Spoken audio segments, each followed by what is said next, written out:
местността Градище, близо до географския център на днешна България, още през 3 век след Христа е изградено и укрепено византийско селище, увенчано с прекрасна, просторна, трикорабна базилика.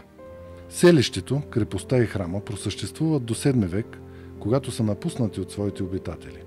По-късно във времето, като приемници на тези свободни, горди и духовно извисени предци, се явяват заселниците и основателите на днешно Габрово.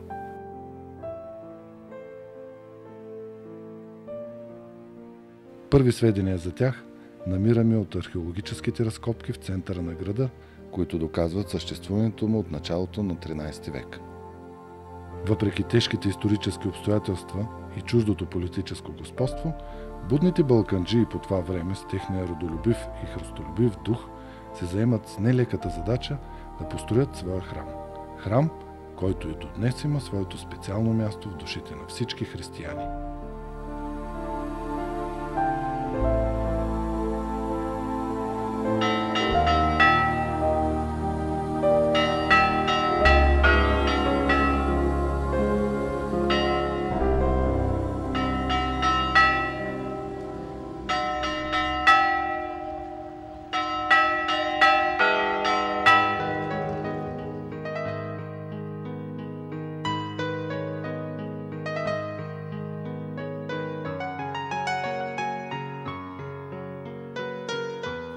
В строителството на този храм, а именно Света Троица, можем да проследим 3 строителни периода. През първия период, от 1804 до 1816 година, е построена малка църквичка, която е разрушена през 1879 година и на нейно място през периода 1880-1889 година е издигнат нов храм – Света Троица. Това е вторият строителен период, продължил 10 години. През 1932 година се извършва основен ремонт на църквата и се оформя нейния вид, в който тя съществува и до днес. За първата църква Света Троица в Габрово знаем, че е построена със средствата на известния габровски търговец хаджи Христо Рачков. Църквата е осветена от търновския митрополит Йоанники, който е грък, през 1920 година. Тази е причината летоброенето на храма да започва от тази дата. През 30-те и 40-те години на 19 век Габрово вече е голям стопански и културно просветен център. В него живеят видни търговци и занаятчии, които впечатляват със своето самочувствие, национално и религиозно съзнание.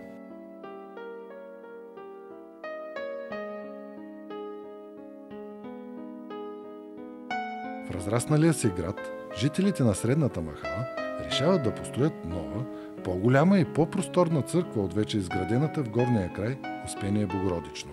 Затова и през 1879 година старата църква Света Троица е съборена. На 28 февруари 1880 година църковното настоятелство решава да възложи строежа на оста Генчо Петров Новаков Малкия, ученик на оста Генчо Големия от Трявна. Плана на оста Генчо Малкия е прекрасен и започва реализирането му. Той представлява трикорабна, 5-куполна, двоетажна базилика с размери 35 метра дължина, 20 метра ширина и 15 метра височина. След 10 години изморителен труд и пълно изчерпване на средствата, оста Генчо завършва храма като трикорабна базилика с едно централно кубе, крепящо се на 4 колони.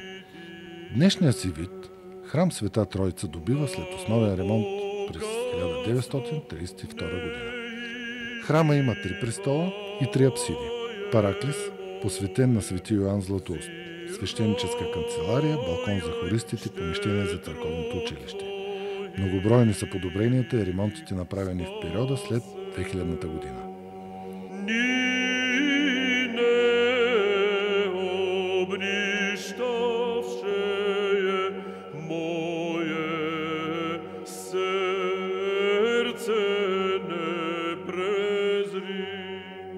Поради огромните си размери и високата цена на стенописите, храма е изографисан само частично.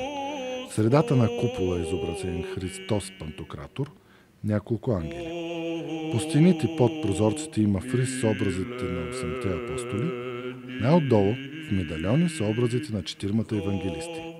Те са изработени от Христо Априлов от Банско през 1932 година с дарените средства от Габровица Иван Мрукинчиев.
Сегашният иконостас е сборен.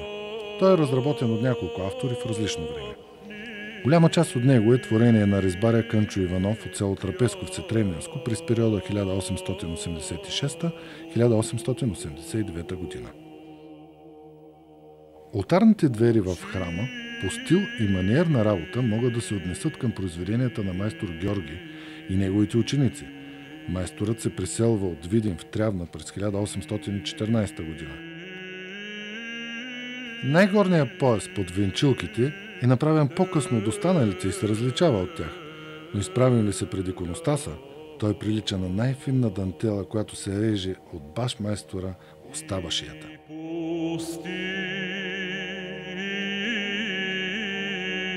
Многобройните животни, птици, клонки, лозници, фризове, капители, шнурове, медальони, слънца и кръстове дъхват живот на потъмнялото от времето дърво.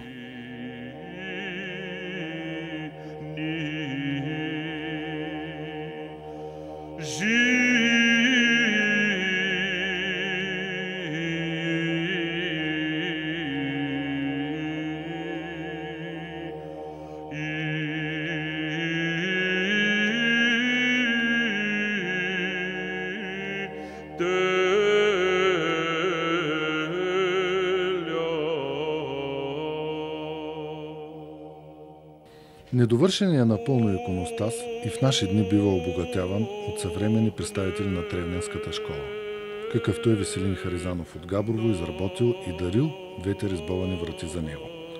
Позлатяването с 22 каратово златно фолио на царските двери и шлак метал на други части от иконостаса е изцяло дело на двамата дияновци. Тяхно дело е изографията на Северния кръст и резбата на новите кивоти. Неделима част от общата композиция на иконостаса са иконите. Величави и тържествени, извисени, те като живи участват в сложната игра на светлосенките, гонещи се из храма с духовно извесените образи на светци и допринасят за разпалване на религиозното чувство у вярващите.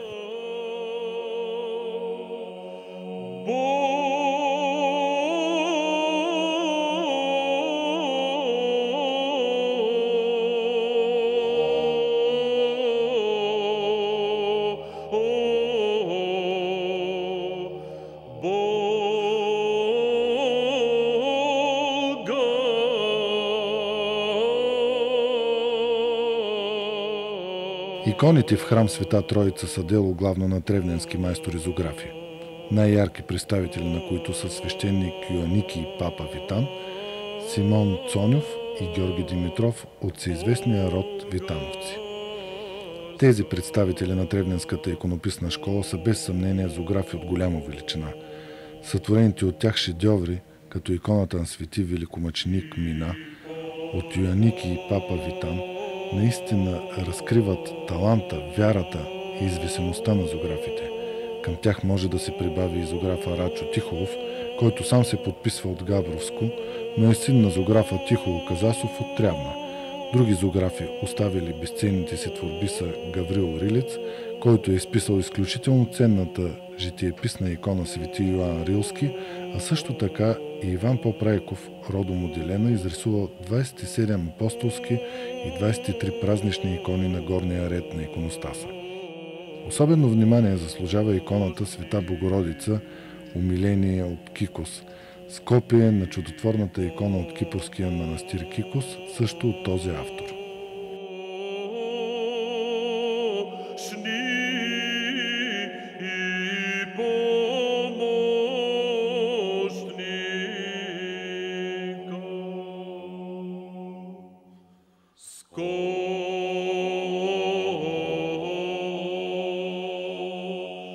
Непресъхващ извор на таланти е земята българска. Пример за това са новоизписаните икони в храма, след започналите големи промени и интензивен, пълнокръвен църковен живот през новото хилядолетие. Щастливо откритие за храма и за всички ценящи изящното и прекрасното в църковното изкуство е иконописеца Гергана Симеонова от Дряново. С дарените от вярващите средства и нейният талант става възможно попълването на иконната сбирка на храма.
Тук в църквата Света Троица в Габрово се съхраняват култови предмети с висока художествена стойност.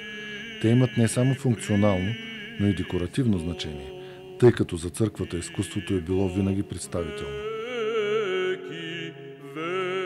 Още през 18 век в Габрово се изработват следните черковни предмети: потири, кандила, кръстове големи за целуване, сребърни позлатени лъжички за причастие, светилници, стоящи на престола дискуси, венци, сребърни клечици за миросване.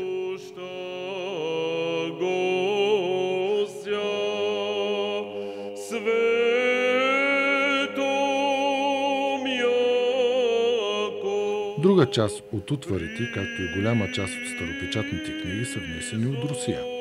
В края на 18 век и през 19 век габровци активно търгуват с Русия и донасят оттам както църковна утвар от известните московски, киевски и санкт-петербургски ателиета, така също и книги от руските манастири в Йерусалим и Света гора още през 17 век.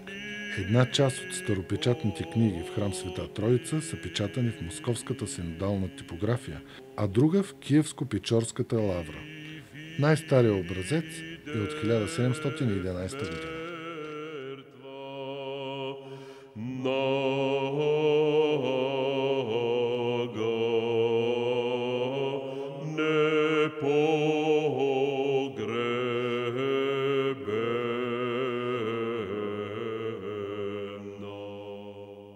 През дългите години на воинстващ атеизъм, богоборство и безнравственост, свещеничеството, църковните настоятели и миряните от храм Света Троица опазват вярата и духовността, а с това и българщината.